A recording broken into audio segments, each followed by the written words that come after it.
Genesis 18. The Lord appeared to Abraham near the great trees of Mamre, while he was sitting at the entrance to his tent in the heat of the day. Abraham looked up and saw 3 men standing nearby.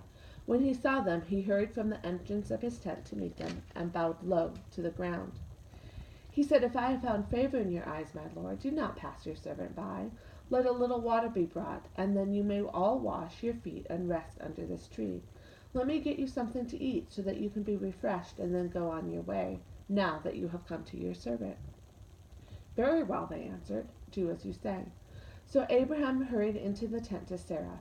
"Quick," he said, "get 3 seahs of fine flour and knead it and bake some bread." Then he ran to the herd and selected a choice, tender calf and gave it to a servant, who hurried to prepare it. He then brought some curds and milk and the calf that had been prepared and set these before them. While they ate, he stood near them under a tree. "Where is your wife Sarah?" they asked him. "There, in the tent," he said. Then the Lord said, "I will surely return to you about this time next year, and Sarah, your wife, will have a son." Now Sarah was listening at the entrance to the tent, which was behind him. Abraham and Sarah were already old and well advanced in years, and Sarah was past the age of childbearing. So Sarah laughed to herself as she thought, "After I am worn out and my master is old, will I now have this pleasure?" Then the Lord said to Abraham, "Why did Sarah laugh and say, 'Will I really have a child now that I am old?' Is anything too hard for the Lord? I will return to you at the appointed time next year, and Sarah will have a son." Sarah was afraid, so she lied and said, "I did not laugh." But he said, "Yes, you did laugh." When the men got up to leave, they looked down towards Sodom, and Abraham walked along with them to see them on their way. Then the Lord said, "Shall I hide from Abraham what I am about to do? Abraham will surely become a great and powerful nation, and all nations on earth will be blessed through him.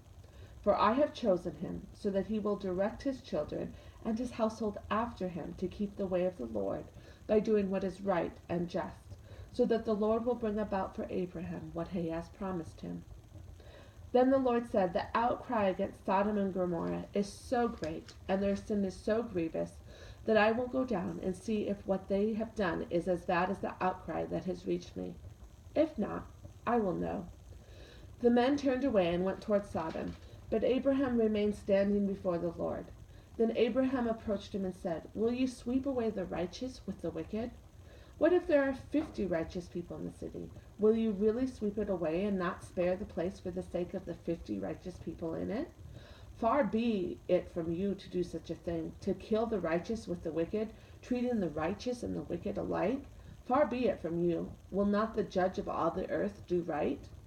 The Lord said, "If I find 50 righteous people in the city of Sodom, I will spare the whole place for their sake."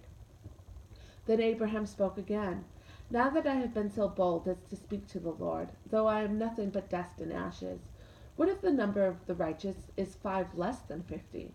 Will you destroy the whole city because of 5 people? If I find 45 there," he said, "I will not destroy it." Once again he spoke to him, "What if only 40 are found there?" He said, "For the sake of 40 I will not do it." Then he said, "May the Lord not be angry, but let me speak. What if only 30 can be found there?" He answered, "I will not do it if I find 30 there." Abraham said, "Now that I have been so bold as to speak to the Lord, what if only 20 can be found there?" He said, "For the sake of 20 I will not destroy it."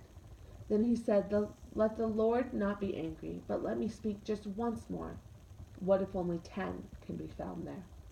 He answered, "For the sake of 10 I will not destroy it." When the Lord had finished speaking with Abraham, he left, and Abraham returned home. Here ends today's reading.